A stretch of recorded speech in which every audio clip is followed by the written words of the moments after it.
So today, we're going to trace the incredible legal journey of British rule in India. We're breaking down three huge, monumental acts that completely reshaped the subcontinent.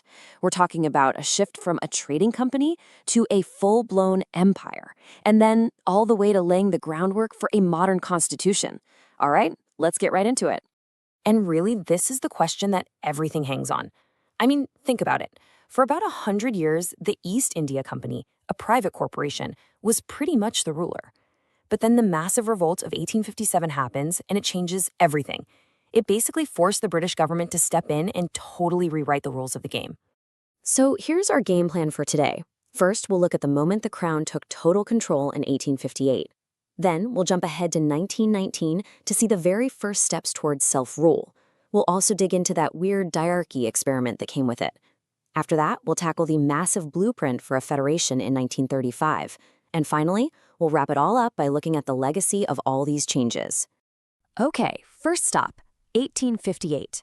Right in the immediate aftermath of that 1857 revolt, which, is also called the First War of Independence, the British Parliament passes something it calls the Act for the Good Government of India. And its main goal? Simple, to completely get rid of the East India Company and transfer all of its power, all its territory, and all its money directly to the British Crown.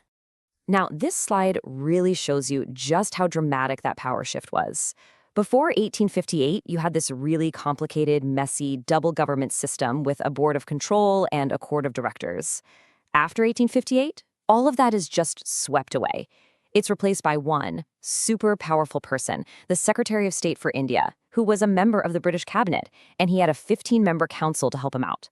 And back in India, the top job's name changes from Governor General to Viceroy, making it crystal clear this person was the direct representative of the monarch.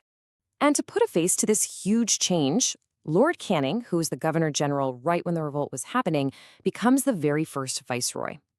And you've got to understand, this was way more than just a name change. It signaled a completely new, much more direct relationship between Britain and India. But here's a super important piece of nuance. While the entire control center back in London was getting a complete makeover, the actual day-to-day government in India didn't really change overnight. This act was all about perfecting the machinery of control from England, not so much about reinventing how things were run on the ground in India itself. All right, let's fast forward more than 60 years to our next big moment. By 1919, the whole political scene had changed in a huge way. For the very first time, the British government actually set its goal was the gradual introduction of responsible government in India. And this statement led directly to the Government of India Act of 1919, which is famously known as the Montagu-Chelmsford Reforms. And this act, as you can see, brought in some really foundational changes. I mean, for the very first time, you had direct elections. A two-house or bicameral legislature was introduced. The provinces got a bit more financial breathing room with their own budgets. A public service commission was set up to hire civil servants. And, get this, it was now a rule that at least 3 of the Viceroy's 6 council members had to be Indian. These were all massive steps, even if, in reality, voting rights were still pretty limited. Okay, now we get to the most famous and probably the most confusing part of the 1919 Act, a brand new system of government they called diarchy. This was a really, really unique experiment in trying to share power. So what on earth is diarchy? Well, the word itself comes from Greek, and it just means double rule.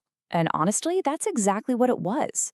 The act took all the different parts of provincial government and split them into 2 separate lists. And each list was run in a totally different way. This table here breaks it down perfectly. You had transferred subjects, things like education and health, which were handed over to Indian ministers who answered to the local legislative council. But then you had the reserved subjects, and this is where the real power was: police, land revenue, and most importantly, finance. These were kept tightly under British control. So what you ended up with was this broken system where Indian ministers had all this responsibility, but no control over the money, which is a huge reason why this whole experiment ultimately failed. Now, the 1919 Act wasn't the end of the line. It was really just the starting gun for a decade of intense political fights and negotiations. As you can see here, the British sent over the Simon Commission to see how the act was working, which led to massive protests. That, in turn, led to a series of roundtable conferences in London to try and hash out India's future with its leaders. All these high-stakes talks plus major agreements inside India like the Pune Pact, all paved the way for the next and final big law. And that brings us to the Government of India Act of 1935. And this thing was a beast. It was an incredibly long and detailed document.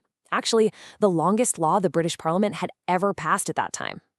It was basically the grand finale of all the previous efforts, and it served as this massive blueprint for a whole new way of structuring India. The vision here was just huge. It proposed an all-India federation that would bring together both the British-run provinces and all the independent princely states. It also finally got rid of that unworkable diarchy system in the provinces and gave them more autonomy. And, critically, it introduced the three-list system for dividing powers: federal, provincial, and concurrent, a structure that is literally the bedrock of India's constitution today. But, and this is a really important but, the biggest part of this plan, the federation itself, never actually happened because of political disagreements. So what about the people? Well, the 1935 Act expanded voting rights quite a bit. Now, about 14% of the total population could vote. And while that still left most people out, it was a really big jump from before and a major step on the road to democracy. You know, maybe the most lasting legacy of the 1935 Act are the actual institutions it created. It laid the groundwork for the Reserve Bank of India to manage the country's money, a federal court, which was the direct predecessor to today's Supreme Court, and a really solid system of public service commissions. So many of these are still the pillars of the modern state today. So let's pull it all together as we wrap up. Just think about the arc of this story. We went from the absolute top-down control of the crown in 1858 through the strange power-sharing experiment of 1919, all the way to a nearly complete federal blueprint in 1935. When you look at the big picture, this whole legislative journey was a very slow and often reluctant transfer of power from London to India. Each act kind of built on the one before it, creating this more and more complex machine of government.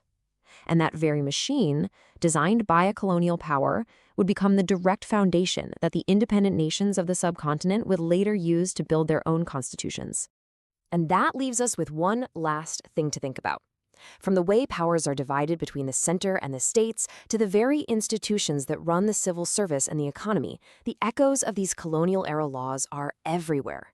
It really makes you wonder, how do the structures built by an empire so long ago continue to shape and influence the way governments run today?